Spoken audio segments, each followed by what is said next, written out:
Não existe autossabotagem quando você aprende sobre caminho de pensamento.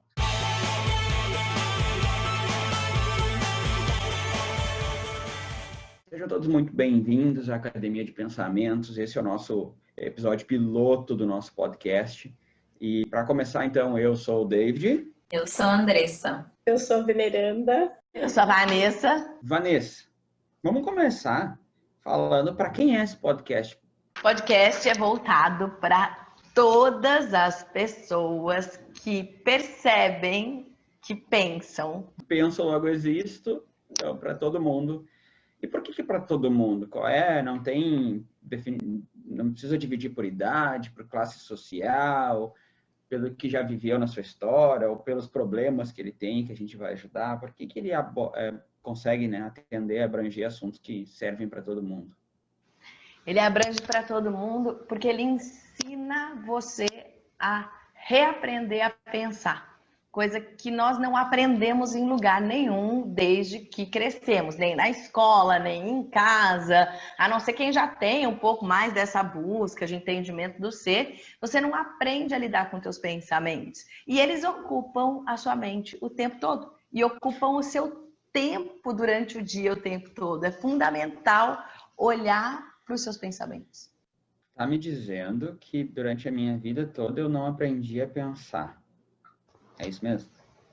Não aprendeu como pensar. Veneranda e Andressa, vocês têm consciência, vocês têm essa percepção de que vocês não aprenderam como pensar? Hoje eu tenho essa consciência, mas levei um tempo para chegar a ela e, ainda preciso parar em alguns momentos para fazer. Pra pensar realmente no que está acontecendo no presente, senão eu saio fora, vivo no si. Eu me dei conta disso só depois que eu conheci a Vanessa também.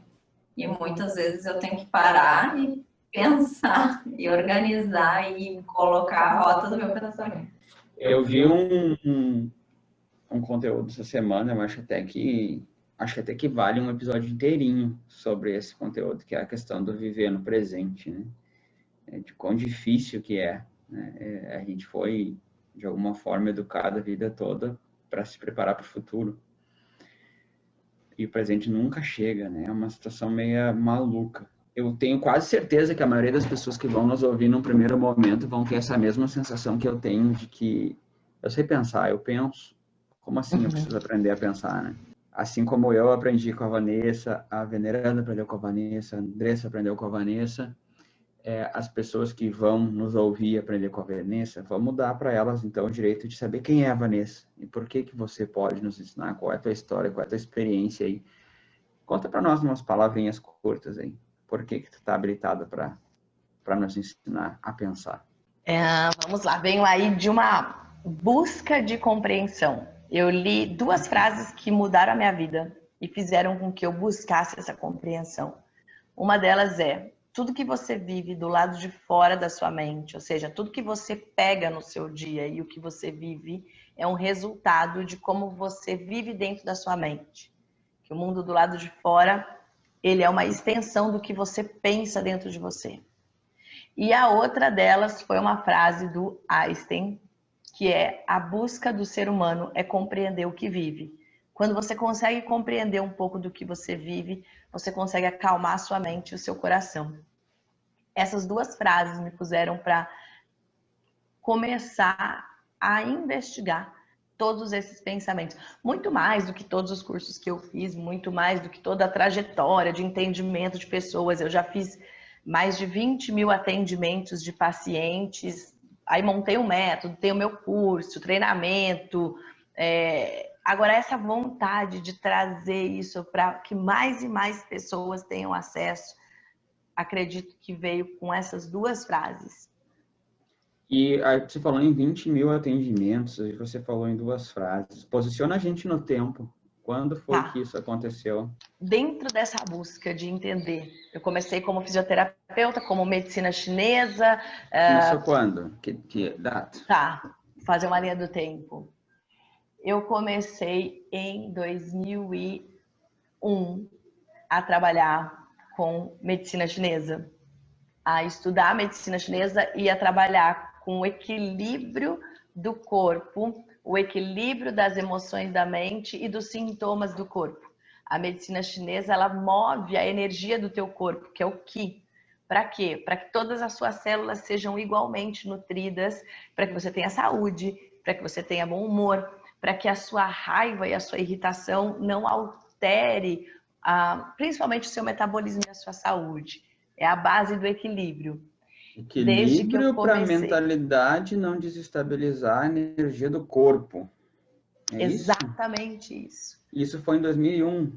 Isso foi em 2001. Foi aí que tudo começou. Tu tem uma formação prévia a 2001? Não. Só a faculdade e congressos que eu participava, que a faculdade de fisioterapia. Qual é a formação? Cadê? Fisioterapia. Depois você foi para a medicina chinesa. E depois? Você sabe? Foi muito interessante porque eu comecei a estudar acupuntura por um acaso. Não era uma coisa assim, nossa, eu quero entender sobre as pessoas e vou estudar acupuntura. Eu queria me entender e não conseguia descobrir o que eu queria trabalhar. Eu queria trabalhar com algo que fosse entre psicologia e medicina. Mas eu não queria nem medicina e nem a psicologia do jeito que eu conhecia. E eu não sabia como chegar nisso. Eu tinha bastante conteúdo dentro da minha casa, porque a minha mãe ela é pesquisadora em física quântica e homeopatia, então eu aprendia muito dentro da minha casa, mas eu não tinha, com 20 anos de idade, eu não tinha consciência do que eu estava aprendendo dentro da minha casa. Com 20 anos de idade, eu não tinha consciência que eu estava aprendendo a física quântica e que as células do corpo respondem às emoções. Isso era natural para mim. Eu escutei isso meu crescimento todo, que as emoções impactam em doenças. Eu não sabia que isso era diferente.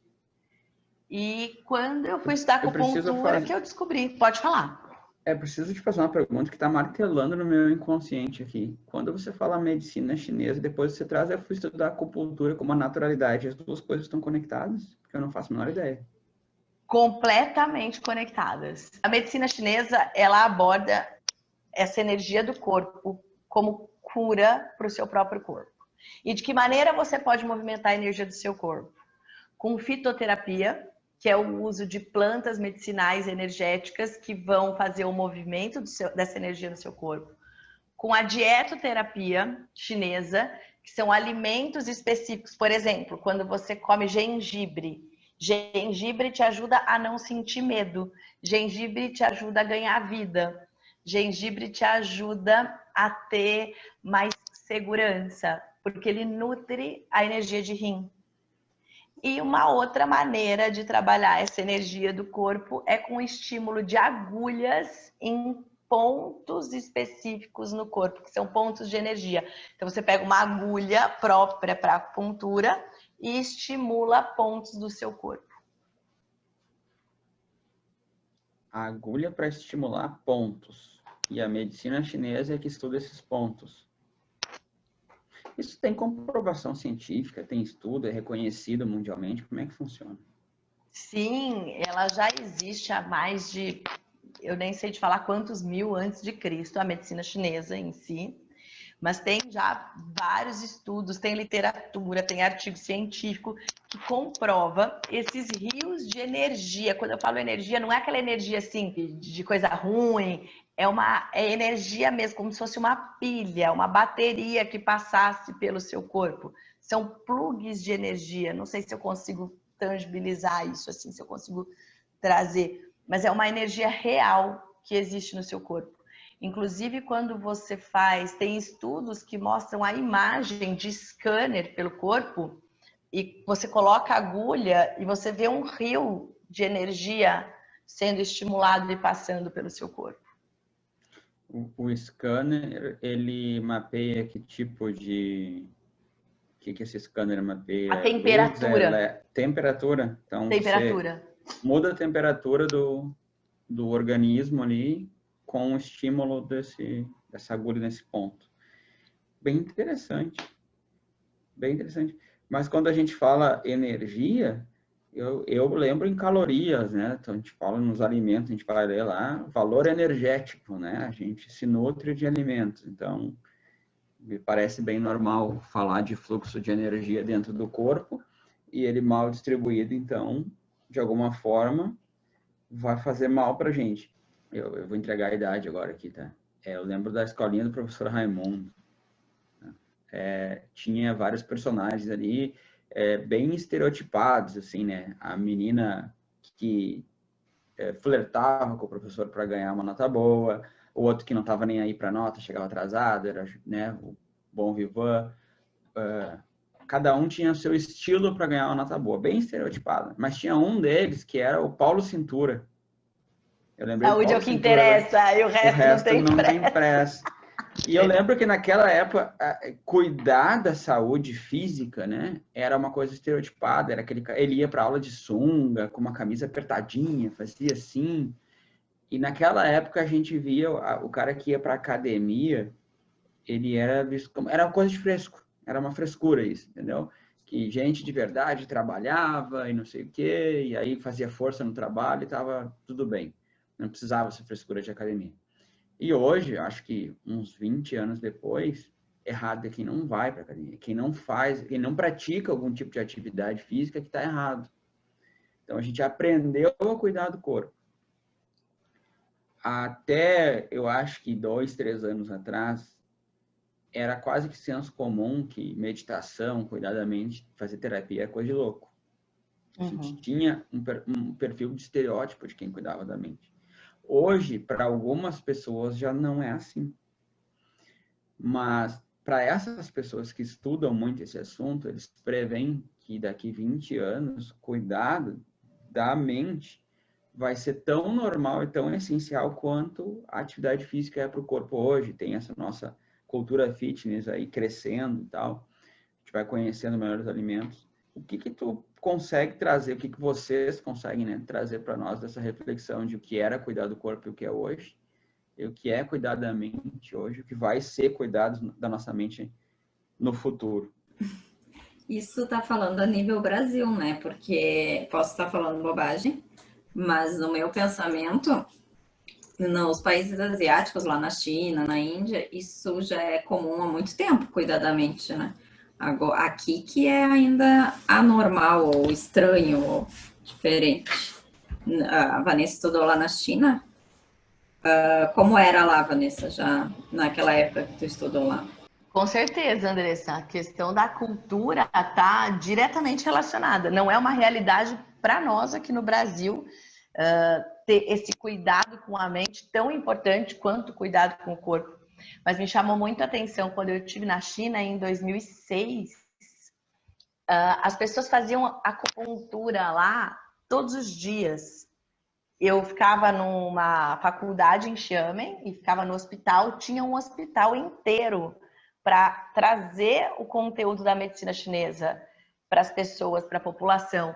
E nesse hospital, as pessoas iam fazer acupuntura, quem estava precisando melhorar a saúde, se equilibrar, todo dia. Como aqui no Brasil, isso acontece uma vez por semana, quem se trata com acupuntura. Lá é uma rotina deles. A planta, a fitoterapia, todos os dias.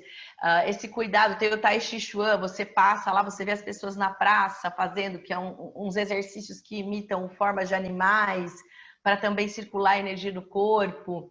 Então, para eles é uma realidade muito grande, você está sempre preocupado e atento em higienizar sua mente, sabe? Como assim? A questão de limpeza? O que tem de sujo? Não entendi aí. Higienizar a mente, exatamente isso. O que tem de sujo na mente são todos os pensamentos que te trazem irritação ou te trazem medo. Eles não são reais. Eles não são de algo que está acontecendo agora. Eles são de outro tempo e eles ficam ali, te causando irritação e medo. E você precisa limpar isso. Então, eles têm esse cuidado de ter uma higiene da mente. Vocês sabem que, eu sempre falo para meus alunos, que se você pudesse, quando você está com alguém, que é o que a gente está fazendo aqui, conversar sobre pensamentos, ao invés de ficar conversando sobre o que o outro fez ou deixou de fazer, ou, sei lá, falando mal de alguém, que todo mundo ia ganhar muito se pudesse ter uma conversa sobre pensamentos. Porque quando você fala em higienizar o pensamento, são aqueles pensamentos que te assombram mesmo. Ou que falam que você não serve, ou que a outra pessoa não serve, ou que tá tudo errado, que tá tudo certo. Só que todo mundo tem isso. Mas quem tem não sabe que o outro também tem esses pensamentos malucos. Tá, só para eu botar aqui uma coisa que me alertou. Medo não necessariamente é uma coisa ruim, né? Evolutivamente, medo é o que mantém a nossa espécie existindo. Como é que eu sei quando o meu medo é real, é algo que está me protegendo, e quando o meu medo está me bloqueando? Como é que eu vou saber isso? Tem como trazer um exemplo de uma situação que eu possa identificar? Tem. É o tamanho desse medo. O problema é o tamanho dessas emoções. Por isso que precisa limpar. Não tô aqui para falar, nossa, a gente só tem que sentir confiança, paz e amor o dia todo. Não. Você vai ter medo, você vai ter irritação. Quando esse medo te impede de ter uma atitude no seu dia, ele já tá demais. Vamos lá. Eu vou sair hoje para fazer exercício na academia de ginástica. E aí eu tenho medo de pegar o carro e bater o carro. Eu tenho medo de repente, alguém atravessar na minha frente e eu não ver. Tenho medo de atropelar um animal. Todos esses medos eu posso ter, porque são circunstâncias que podem acontecer num deslocamento de carro. Ou seja, não é um medo absurdo. Eu não estou falando assim, eu tenho medo de vir um extraterrestre pegar meu carro e me levar embora. Né? São medos que podem acontecer.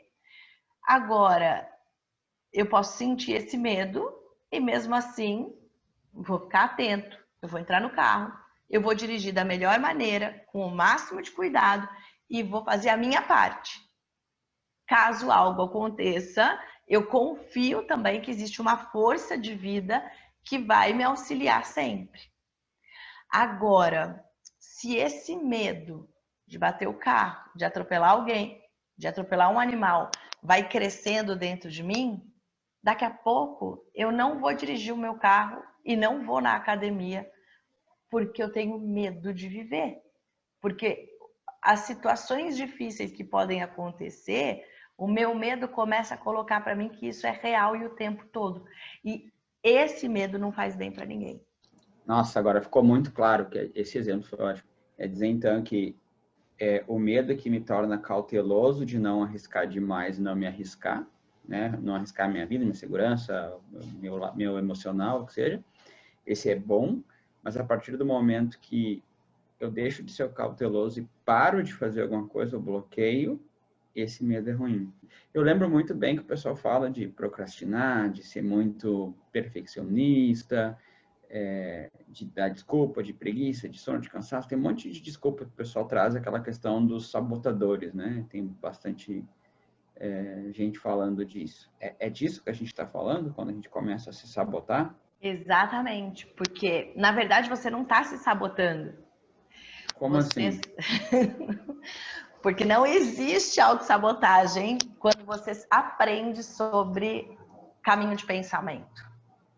Não, pera. Pera. Como assim não existe sabotagem? É um dos assuntos que está aí, tem trocentos coach vendendo processo de coach para ajudar a pessoa a parar de se auto-sabotar, e você vem e me diz que não existe.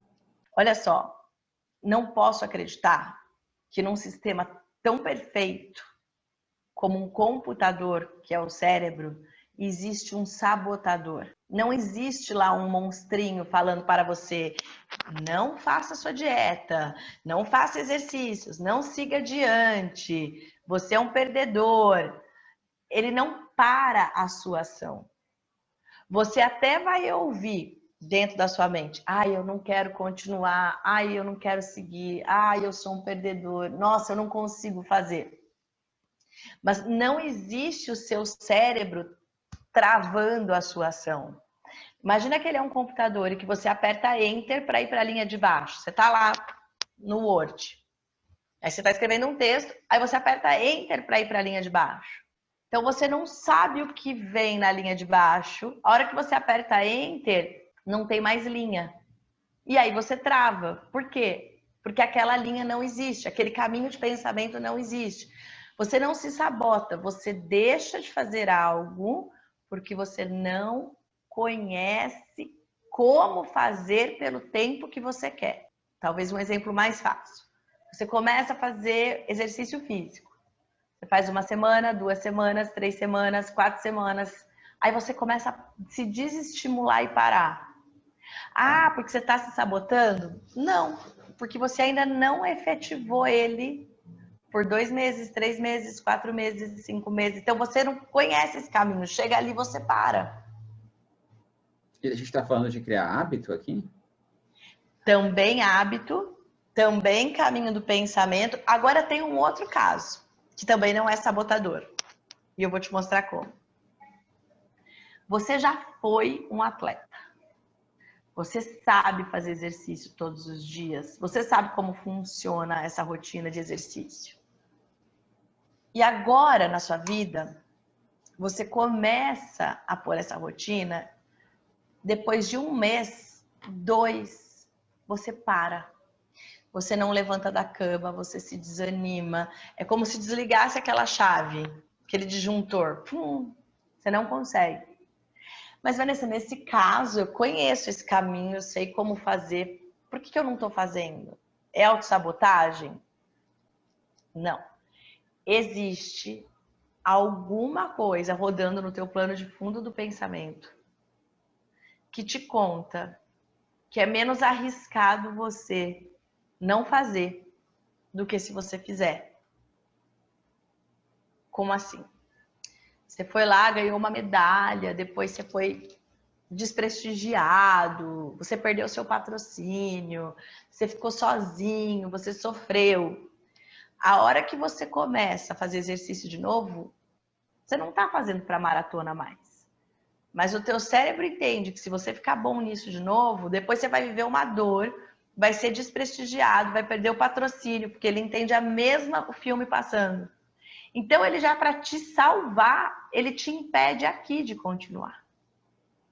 Mas não é porque você não quer, ou porque você não é bom para você, ou porque você não tem força de vontade. É porque tem uma memória rodando aqui que te diz: é menos arriscado você ficar na sua casa e não fazer exercício do que você fazer exercício e se machucar com uma frustração. Nesse livro aqui, ó, no Story, ensina sobre roteiros de filme e tal, do Robert McKee, um dos maiores roteiristas de Hollywood. E ele mostra como as histórias avançam, né? Como a história do protagonista de um filme avança. Né? Para ela não se tornar chata, para ela não se tornar tediosa, para ela não se tornar clichê. E ele mostra que toda vez que a história avança, o protagonista é colocado numa situação de pressão para ele tomar uma decisão. Pressão para ele tomar uma decisão com base nos valores dele e do universo dele. Só que quando a gente bota um protagonista para fazer uma escolha entre algo que é bom ou mal, certo e errado, a gente já sabe qual vai ser a escolha que ele vai tomar. Então, se a gente é colocado numa situação de pressão para escolher algo que é bom ou ruim nos nossos valores, isso é bem importante, que são os nossos valores, a gente sempre vai escolher algo bom. A gente sempre, até... Ele cita um exemplo, até um assaltante. Na hora que ele vai lá, bate em alguém para roubar uma nota de 5, ele se convence naquele momento que aquela é a coisa certa, que ele tem uma razão racional, lógica ou maluca para dizer para ele mesmo que aquilo é a coisa certa. E humanos só agem pela coisa certa, sempre. Só que quando a gente tem que tomar uma decisão entre o bom e o mal, é o óbvio, então, a gente já sabe o que vai acontecer. O problema é quando a gente tem que escolher entre o bom e o mal e o mal. Tipo, eu quero 2 coisas diferentes, mas eu tenho que abrir mão de uma delas para pegar outra coisa boa. Ou eu tenho 2 males que eu não quero nenhum deles, mas eu tenho que escolher o menos pior. E aí quando você falou isso, tipo, é uma situação ruim, mas é menos pior eu ficar em casa do que eu ir. Então, como é que como é que a gente vai fazer juízo de valor entre duas coisas que eu não quero ou entre duas coisas que eu quero? Como é que eu escolho qual que eu abro mão? Você está limitado 2 vezes, porque você não tem a consciência que você está escolhendo entre 2 coisas ruins. Entre ficar em casa para não me frustrar, porque você não conhece isso. Isso está no teu Então rodando pior, no teu é pensamento. muito pior. Então, não é uma escolha consciente, é uma escolha inconsciente. Eu não tenho noção disso. Não tem Tá, então noção a primeira disso. coisa que eu tenho que fazer é tomar consciência. Exatamente isso. É esse o momento de você aplicar a lei da consciência, que te ensina a investigar a repetição das coisas da sua vida. Porque senão você é um mero espectador. Tá aqui rodando no teu plano de fundo, né? Como se fosse lá um aplicativo rodando sozinho, atualizando. Não vá fazer exercício, porque você vai se frustrar e machucar. E você aqui no consciente está aqui, sorrindo, tentando se esforçar para ir. Se sentindo um loser, um perdedor, um fracassado. Eu não tenho ânimo de dar continuidade, porque eu não consigo nada mesmo, porque eu não sou bom o suficiente. E o problema não é você. Tem uma informação rodando para te proteger. Você sabe que eu tenho uma frase que eu gosto muito, que a gente já falou dela outro dia. Uma mente machucada, ela precisa de cuidados, ela precisa de conhecimento e não de pressão. Porque aí você pega essa pessoa e coloca pressão. Você tem que ir lá, você tem que fazer, você está procrastinando, você está se sabotando. E ela tá com isso impedindo ela para proteger ela, que ela não conhece ainda, ela não trouxe para o consciente. Ela vai sentindo que ela não é adequada, essa pessoa vai sentindo que ela não serve. Uma mente machucada precisa de cuidados, né? Aí a gente costuma, quando tem algum problema, colocar a meta, né? Porque agora eu vou fazer tal coisa, vou melhorar e tal. E meta não é necessariamente que vai te deixar mais confortável, mas pelo contrário, te coloca numa pressão, né? E, bom, eu não tenho consciência que eu estou tomando uma decisão entre duas coisas que não são boas, ou que são muito boas, e eu não tenho consciência disso. Então, eu preciso ir atrás para tomar consciência disso. Quais são os recursos que eu tenho que buscar em primeiro lugar? Então, antes de eu te responder isso, como que a gente vai buscar essa consciência, eu vou perguntar aqui para as nossas participantes, nossa equipe. Você tem consciência que você não tem essa consciência quando você não consegue fazer algo? Vê, tem algo que você quer fazer e você está adiando por algum tempo, assim, que você já quer fazer faz tempo e não faz? Sempre tem alguma coisa que eu quero fazer e não faço. Eu pensava que isso era procrastinação, por exemplo. Emagrecer é uma coisa que eu venho tentando há anos, mas sempre tipo, deixo para depois, e para depois, e para depois, e para depois, porque aí um doce a mais, um doce a menos não vai fazer diferença, e fico nessa. E aí você me fala que isso é questão de a gente, né, trabalhar as rotas de pensamento mesmo, que é estar no presente, que a gente falou, e que eu não, de repente, não é que eu não sei se eu não consigo, acho que é isso que eu não consigo fazer, tipo, aí depois que eu saio do presente, que o ano passado, aí eu já falei o si, já fiquei lá atrás, já comi o doce, já, enfim. E Essa questão da força da palavra, de eu dizer que eu estou tentando emagrecer ao invés de estou controlando minha dieta para emagrecer, faz diferença? Mais do que a força da palavra, é o cérebro dela contando pra gente o que está acontecendo. Quando ela fala eu estou tentando, é porque ela está rodando em falso a programação dela. Eu estou tentando, sabe quando fica atualizando?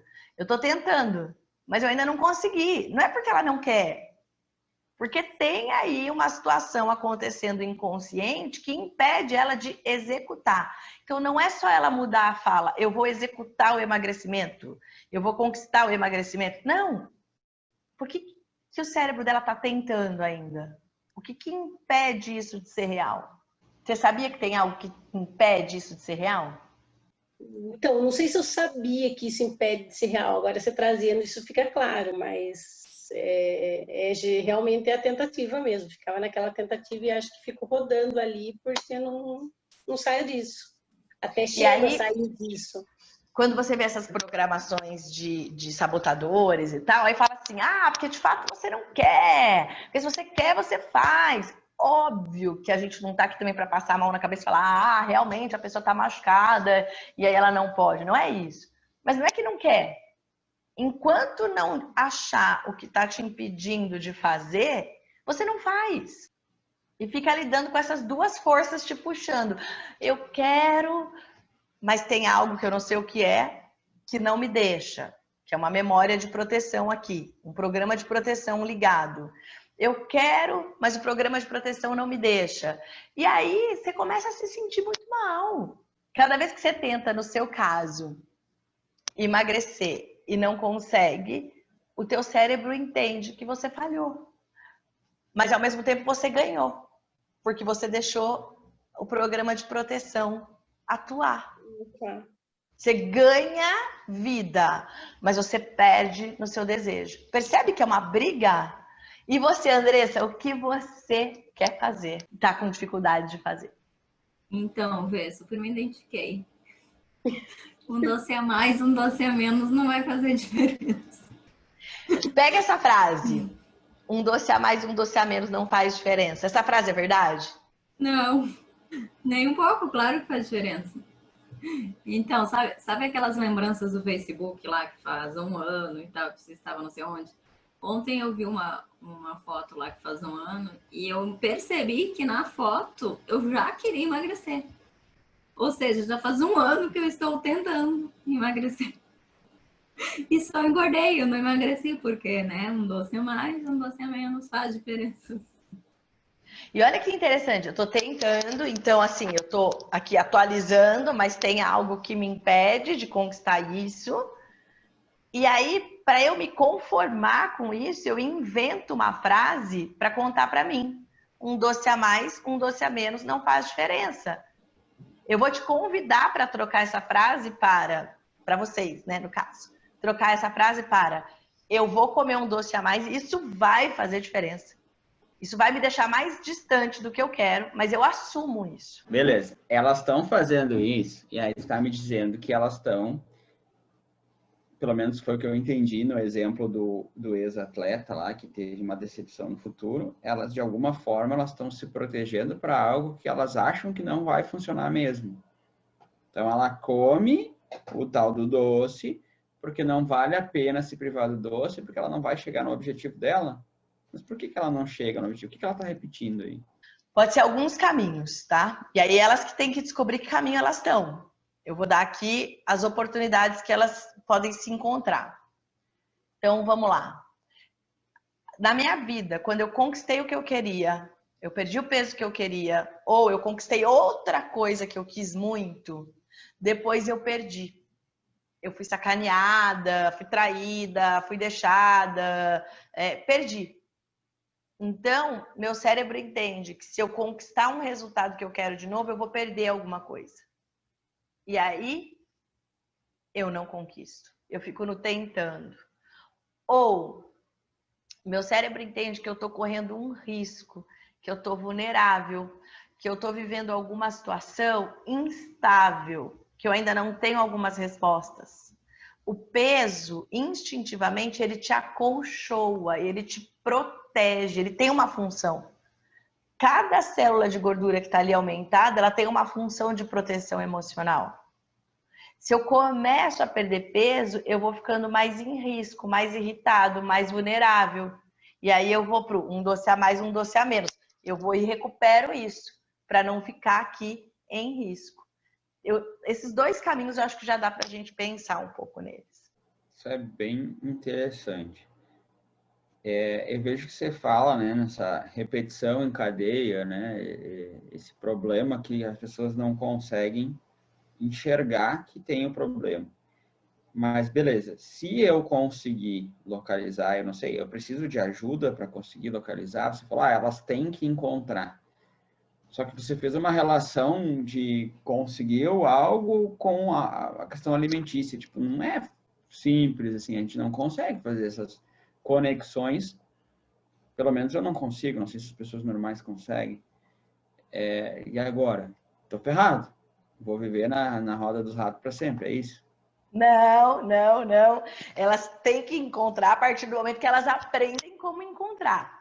Ufa, tem um caminho para isso. Qual? Que é um passo a passo, né? Mas o cuidado que eu tive, inclusive no método do treinamento, além da pessoa aprender a se organizar durante o dia e ter força o suficiente para não se distrair durante o dia dela e fazer o dia acontecer, também é um treinamento que ensina a buscar quais são as raivas, as frustrações, os medos, os anseios que me impedem de seguir adiante. Cada pessoa que sente que não consegue finalizar algo, concluir algo, é porque tem uma memória que precisa ser localizada ou acolhida, deixar isso menor para você ter força para seguir. Então, esse primeiro passo, quando você fala desse teu método, antes mesmo de eu entender o que está acontecendo e encontrar a raiz do problema para daí buscar a cura, eu tenho formas de controlar essas situações onde eu tenho que decidir e acabo decidindo sempre por um caminho que me prejudica. Sim, é isso? Porque como você trouxe da história do livro, a pessoa tem que decidir entre duas coisas ruins, uma pior e uma menos pior, mas ela não enxerga isso para decidir. Então, no final, ela não está decidindo nada. Agora, a hora que você descobre o que está ali atrás te impedindo, é muito mais honesto com você. Porque aí você pode decidir em cima de duas coisas que você vê. Não quer dizer que vai ser super simples, de repente, perder esse peso. Mas você vai saber o que te bloqueia. E aí você pode escolher. Eu vou me empenhar de fato e vou passar por cima disso. Ou eu vou escolher ficar onde eu tô. O seu passado dá as cartas do seu presente o tempo todo. Penso numa Eu frase. até anotei ela, porque eu pensei ela. O passado dá as cartas do presente o tempo todo. Sabe que eu gosto muito de falar do exemplo da música e de filmes, porque são histórias que todo mundo está acostumado a ouvir, né? E essa questão da gente saber e esperar o final. A gente sabe exatamente o que vai acontecer inconscientemente. Quando a gente vai ver um filme de filme policial, a gente sabe que no final o policial vai prender o bandido, porque afinal o crime não compensa. Quando a gente vai ler um romance, alguma coisa assim, a gente imagina o final feliz na história. E de alguma forma ele sempre chega. E mesmo assim a gente fica ansioso. A gente fica nervoso, a gente fica, tendo a nossa realidade roubada para dentro dessa história, dessa música, enfim. Tu acha que a gente pode estar numa geração que espera o final feliz sem precisar fazer nada? A gente se habituou a assistir a vida? Olha que legal isso que você falou. Sim, e mais. Essa maneira de se trazer as histórias, os filmes, os enredos, te treina para se manter sempre no passado. Porque ele te dá, o filme, a certeza de que o que você sabe prevê o final do filme. Ele não te põe para aprender dentro do filme, tirando alguns filmes diferentes, tá? Mas na maioria deles, eles não te põem para aprender dentro do filme. Então, te dá sempre o treino da certeza de que o que você sabe vai te levar para o final feliz. Só que o que você sabe não vai te levar para o final feliz. O que você sabe te traz aqui. Se eu quero construir um final feliz, uma história nova na minha vida e parar de repetir as dificuldades que os meus pais viveram, eu preciso aprender um novo caminho. Mas o tempo todo nós somos treinados para ficar presos na alienação. Nós, seres humanos, somos treinados, inclusive, para não pensar. Vide lá no sistema feudal, política do pão e circo. Então, tinha os guerreiros lutando na arena e tinha a população recebendo alimento e todo mundo se distraía com isso e ficava feliz com isso. Depois disso, isso vem se repetindo na humanidade. Uma hora é o jogo de futebol, outra hora... São vários momentos de alienação da realidade, onde as pessoas são satisfeitas por comida e distração. Ok? Tá. E aí, tem alguns autores... Eu fiz um curso com uma belga, que ela trazia, a Josie Cromer. Foi um curso muito legal, de crenças e misticismos e compreensão da vida e tudo mais, que ela trazia que os filmes, eles deixavam parecer absurdo coisas que são muito reais. Como assim? É como se ficasse fantasioso. Então, o filme mostrava um negócio de uma força interplanetária. O filme mostrava ali o quanto as pessoas são movidas por ideais, o quanto elas são zumbis, o quanto elas estão alienadas do presente. Não tem informação, são conduzidas de qualquer maneira, mas isso é filme. O Avatar, que eu gosto demais, onde tudo está conectado, você se conecta com a natureza, se conecta com os animais e mostra uma vida conectada. Mas isso é filme, isso é bobagem. Então, filmes interplanetários, extraterrestres, isso é coisa de filme. Então, é como se os filmes trouxessem uma realidade subliminar à realidade atual, mas transformando em algo lúdico, em filme. E aí, quando você começa a pensar algumas coisas para a sua vida, nossa, será que eu tenho uma força que pode me levar adiante? Será que eu estou alienado? Será que eu estou agindo como um zumbi? Está vendo filme demais? Não, a vida não é nada disso. A vida é muito simples. É acordar, trabalhar, dormir e pronto. Você é treinado quando você assiste um filme, que você já sabe o final dele, você é treinado para ficar preso na sua razão. Da mesma maneira, quando você conhece uma pessoa e ela começa a agir de um jeito estranho, você fala, já sei o que vai vir. Já vi o final desse filme. E as pessoas usam até esse termo. Eu já vi o final desse filme. Essa pessoa vai me sacanear. É tipo quando aquele primo distante liga, tu fala, só pode ser ou para pedir dinheiro ou quer um favor, é isso, né? Já sei o final desse filme. E aí você abre espaço, você dá a oportunidade para que aconteça exatamente isso. Porque a hora que você tem um pensamento que você fala assim, eu já vi o final desse filme, você já previu o que vai acontecer. E se você já previu o que vai acontecer, você vai agir de uma maneira, você vai esperar de uma maneira que aconteça exatamente aquilo que você imaginou. E acontece. Você quase que direciona racionalmente aquilo que você previu, porque senão tu estaria sendo incoerente com a tua previsão. É mais ou menos isso, né? Você a gente não escolhe o que você vai ver antes mesmo de abrir os olhos. Olha só que legal. A gente fala de controle. E qual seria o próximo passo? Depois de eu me controlar. Aí eu tenho que buscar entender a raiz do problema. E aí eu vou para a conexão. Quando eu vou para a conexão, eu trago para a consciência, eu controlo, aprendo a me posicionar, aprendo a pensar por mim, aprendo a escolher, e aí eu vou para a fase de conexão, que é tomar as decisões do que eu quero viver. É sair daquele filme pré-visto para criar meu próprio filme. Por exemplo, como que funciona isso de consciência, controle e conexão? Então, vou trazer uma história aqui de uma mulher que me procurou. Ela devia ter lá seus 50 anos de idade. E ela chegou muito nervosa no meu consultório para fazer uma consulta. Muito nervosa. Ela não conseguia falar. E ela ficava ali parada, triste.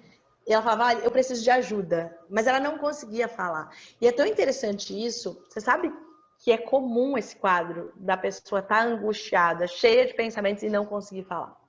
E aí ela chorou um pouco, tomou uma água, sentei do lado dela, peguei na mão dela e falei, eu tô aqui com você. Pode falar, tamo junto. Vamos fazer isso junto.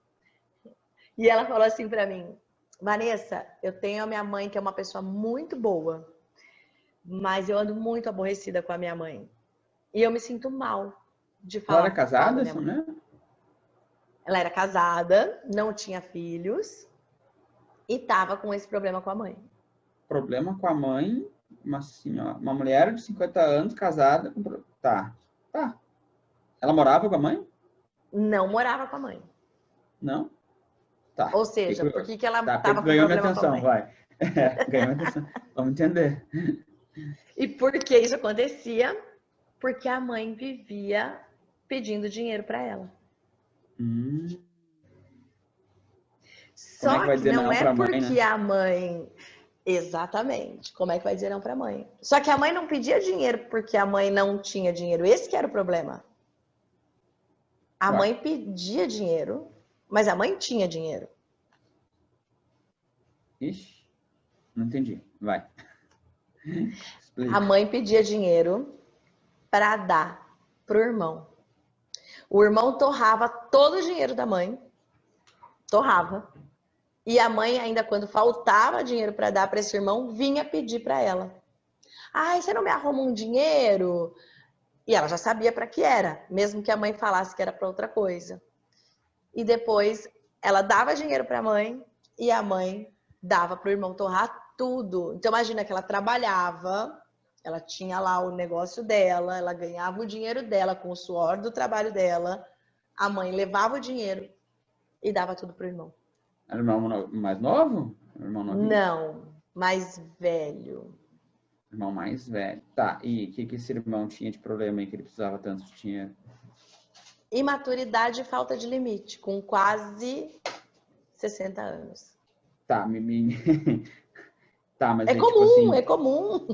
mas ele pegava dinheiro para botar comida dentro de casa, os filhos estavam com problemas, o que que era? Para que ele usava esse dinheiro? Não, ele nem filhos tinha também. Para que ele usava esse dinheiro, então? Ele usava esse dinheiro para sair com as mulheres. Ele usava esse dinheiro para levar elas para encontros. Cada hora era uma. Para isso que ele usava, ele estava vivendo a vida dele. Tava lá vivendo a vida dele. Tá, e nesse cenário, qual era o problema dela? Por que que ela tinha... Isso para mim tá muito claro, era só ela dizer não para a mãe, pronto. Por que que ela não dizia para mim? Isso não é um problemão. Olha que interessante. Eu posso até te falar, porque ela se sabotava. Porque ela não era capaz. E aí que vai ser muito legal a gente olhar nesse cenário onde que tá. Tinha uma situação rodando no plano de fundo que impedia ela de escolher o não. Escolher dizer sim para a mãe ou o medo de dizer não era tão forte porque essa situação que ela não tinha controle para decidir impedia ela de ter a coragem de falar não, não vou fazer, não é problema meu. Eu não vou tirar do dinheiro do meu trabalho para dar para esse folgado gastar. E qual era essa situação? Na adolescência dela, adolescência, jovem, ela montou um negócio com um namorado. Esse negócio era uma loja de confecção que o que eles faziam? Pegavam roupa, sei lá eu de onde, vendiam, ganhavam dinheiro. Ao invés dela pegar o dinheiro da venda das roupas e pagar os fornecedores para poder comprar mais roupa e reinvestir, ela torrava todo o dinheiro da loja. E isso foi acumulando uma dívida, porque ela torrava o dinheiro da loja, fornecedor sem receber, dali a pouco não tinha para pagar o aluguel do ponto da loja, virou aquele bololô. Quem foi lá e resolveu tudo? A mãe. Foi lá, bancou, ajudou ela a fechar a loja. Lógico que ela se sentiu humilhada, exposta, mal, foi punida por isso, sei lá eu como, ficou de castigo, enfim. mas ela aprendeu que ela não poderia gastar o dinheiro desse jeito. E como ela tinha essa história do passado, quando a mãe vinha pedir dinheiro para ela, essa história dificultava ela de dizer não. Porque ela já errou. Porque ela já precisou da mãe. Porque ela já fez uma coisa feia lá atrás de ter torrado todo o dinheiro. E agora a mãe estava ajudando o irmão. E ela ia dizer não? E se a mãe tivesse dito não para ela, como teria ficado a vida dela hoje? É como se ela fosse prisioneira daquela verdade lá do passado, que já tinha acontecido há mais de 30 anos. E ela nem sabia que era isso que impedia ela de se posicionar. Que de repente para você, para as meninas tomarem uma posição de falar não, tá tudo bem, é normal, mas para quem tem essa história rodando no plano de fundo, não consegue. Por isso que às vezes você vê pessoas numa situação dessa, você fala, mas por quê? E a hora que eu fiz para ela essa pergunta, que momento da tua vida que você se sentiu mal, muito mal, envergonhada em relação à sua mãe? De ter que falar não para ela ou de precisar dela? Porque ou ela tinha que falar não, ou ela precisava, porque o irmão precisava. Então, ou você tá de um lado da história, ou você tá de outro lado da história. E aí ela falou, foi o momento lá atrás que eu precisei da minha mãe. E ela teve que fazer tudo por mim. E eu me sinto devedora de ajudar ela a fazer tudo pelo meu irmão. Tá, nesse momento, ela fez aquilo que a gente falou, de entender, deu, o momento, aham! Mas beleza, continua ferrada, e agora? Aí ela trouxe para a consciência. Depois disso, que ela trouxe para a consciência, a gente passou para o passo do controle. Ou seja, agora que você sabe que você se sentia obrigada a dar dinheiro para o seu irmão torrar com a mulherada, simplesmente porque teve essa história do passado, como é dizer não agora? Ela respirou aliviada assim, ela falou, parece que ficou mais fácil. Porque no meu caso, era diferente do meu irmão. E no meu caso, eu estava tentando, eu era muito nova, eu aprendi. E aí eu falei para ela, se você já aprendeu, por que você está pagando essa conta até hoje? Isso foi deixando ela mais aliviada para pensar na história, que ela não era má por estar não querendo dar o dinheiro. Porque a nossa mente faz a gente se sentir uma pessoa má.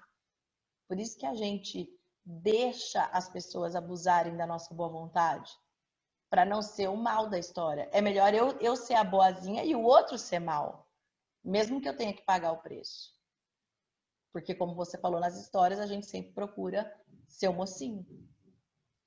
E aí, a hora que ela trouxe isso para o controle, que ela podia, então, falar não. Eu trabalhei com ela um exercício de respiração, eu usei algumas ferramentas que eu tenho, enfim, para que ela pudesse deixar aquilo mais leve dentro dela. E depois disso, ela passou a fazer uma nova escolha, que era dizer, não, eu não quero, sem se sentir culpada e sem se sentir mal.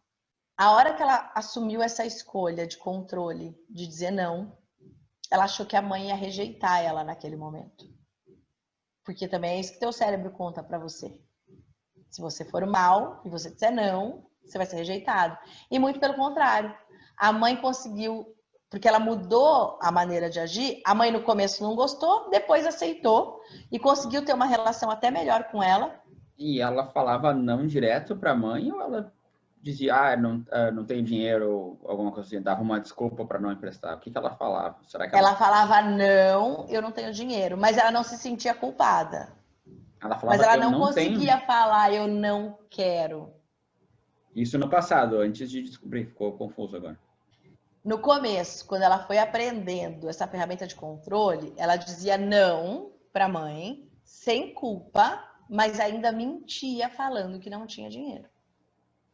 Porque ela ainda não conseguia falar, não, eu não quero. É uma transição. Então ela foi falando, não, eu não tenho dinheiro, mas a mãe sabia que ela trabalhava. A mãe no começo ficou irritada com ela, mas depois a mãe passou a respeitar a escolha dela. Até que ela foi ganhando força nesse controle e foi conseguindo passar para a etapa de conexão. O que é a etapa de conexão? O que ela queria que acontecesse na vida dela? Ela queria que o negócio dela prosperasse mais. E foi nesse momento que eu falei para ela, se você quer que seu negócio prospere mais, você precisa parar de falar que você não vai dar o dinheiro porque você não tem. Quando ela chegou para a mãe e falou, eu não vou te dar o dinheiro para você dar para ele torrar, porque eu escolho não fazer isso. Eu escolho ficar com o meu dinheiro do meu trabalho para mim.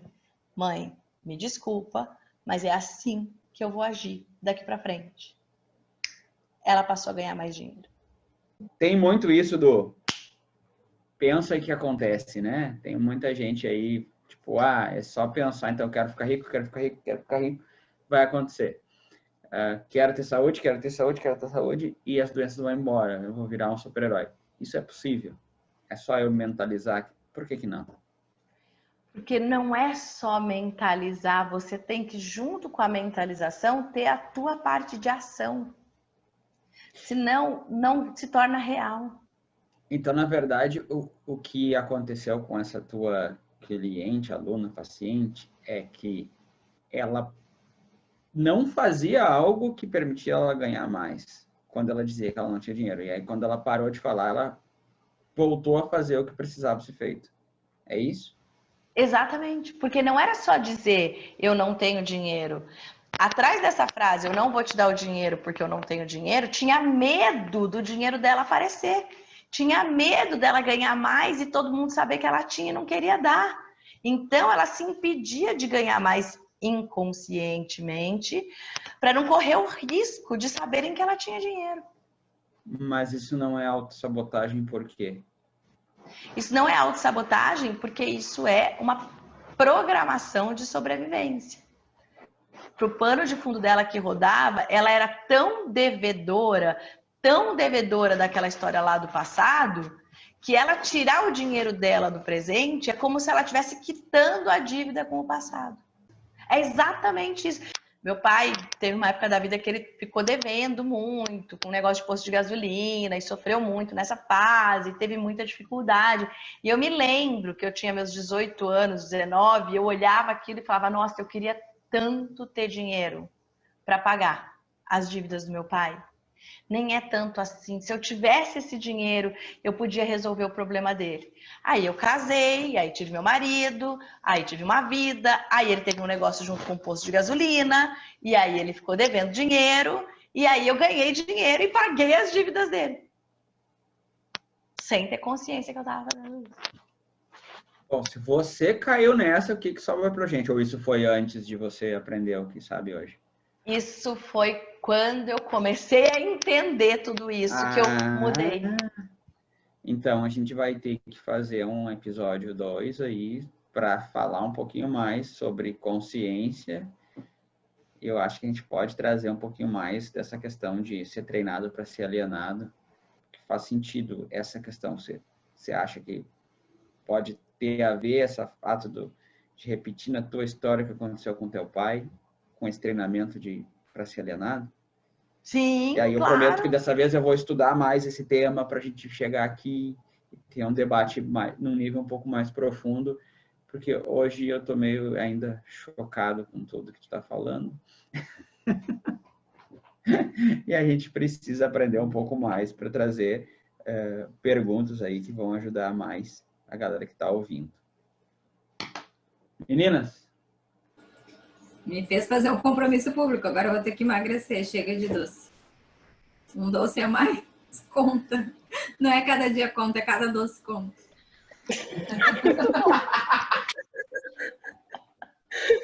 Muito bom, muito bom.